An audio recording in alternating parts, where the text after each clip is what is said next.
Welcome back to Building Resilience, a show about whole house solutions for extreme climate, healthy homes, and sustainability.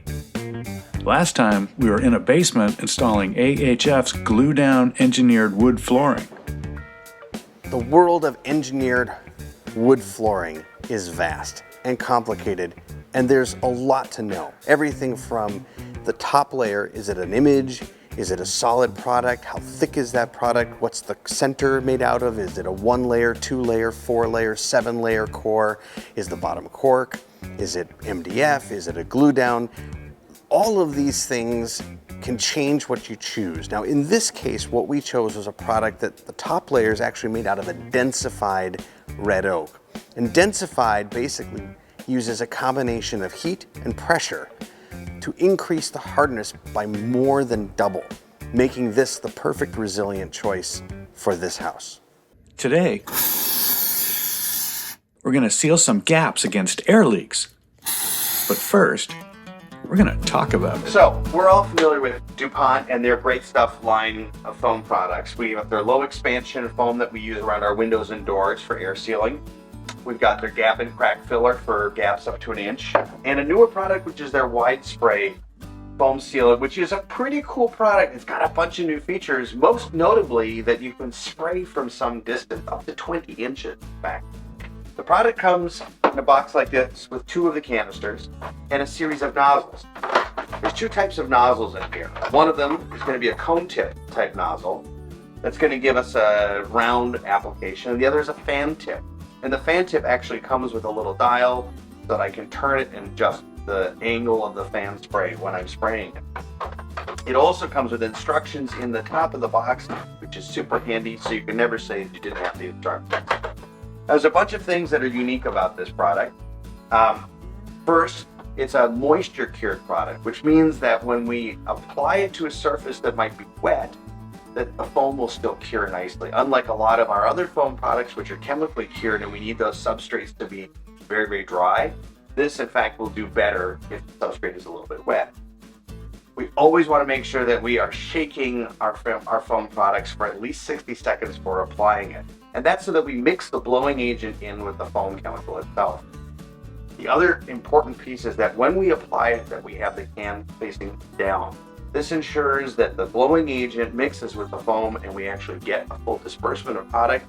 If you spray it like this, the gas will come out and the foam will stay in the can. And we don't want that. Let's get shaken. To thoroughly mix the foam and gas, We've been doing this for a long time. shake the can for a full 60 seconds. With the Great Stuff shook up, he puts on a pair of gloves to cover up his skin and fancy watch. It's important to cover your skin because while this stuff is great, it's also sticky. And we hit the crawl space. Beginning with the cone tip, he seals the cracks and obvious leak spots, keeping the can upside down while spraying.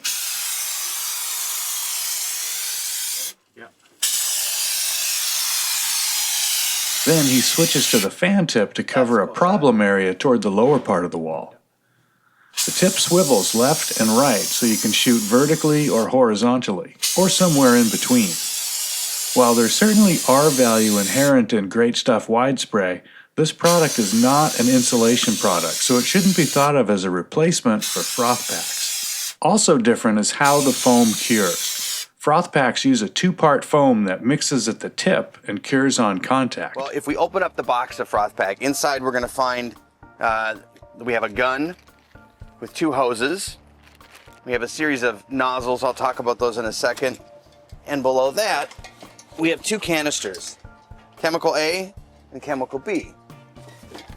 So chemical A is an isocyanate. Chemical B is a polyol. And the 2, when they come together, they create foam, and that's what we're after. And the 2 chemicals travel independently through these 2 hoses until they reach the nozzles, and they give you 2 different kinds of nozzles for 2 different kinds of applications. This nozzle, the blue one, has a fan tip. So if I'm spraying like in a rim joist or a wall cavity where I need a big wide spray, I'm going to use a fan tip. This is like a fill tip. If I'm spraying to fill a large opening, to fill a weight pocket, I'm going to use this tip. Both of them have this very cool spirally deal here, which allows the chemicals to still maintain their separation up until they reach the very last point here where they mix and they instantly start to react as they come out of the tip. Great Stuff Eide Spray is a 1-part foam and cures on contact with moisture in the air. You can spritz the surface of the wall or the surface of the foam if you're applying it in exceptionally dry conditions, but it's usually not necessary. If you're primarily concerned with air sealing a small area, these cans are full of some pretty great stuff. Just like this show.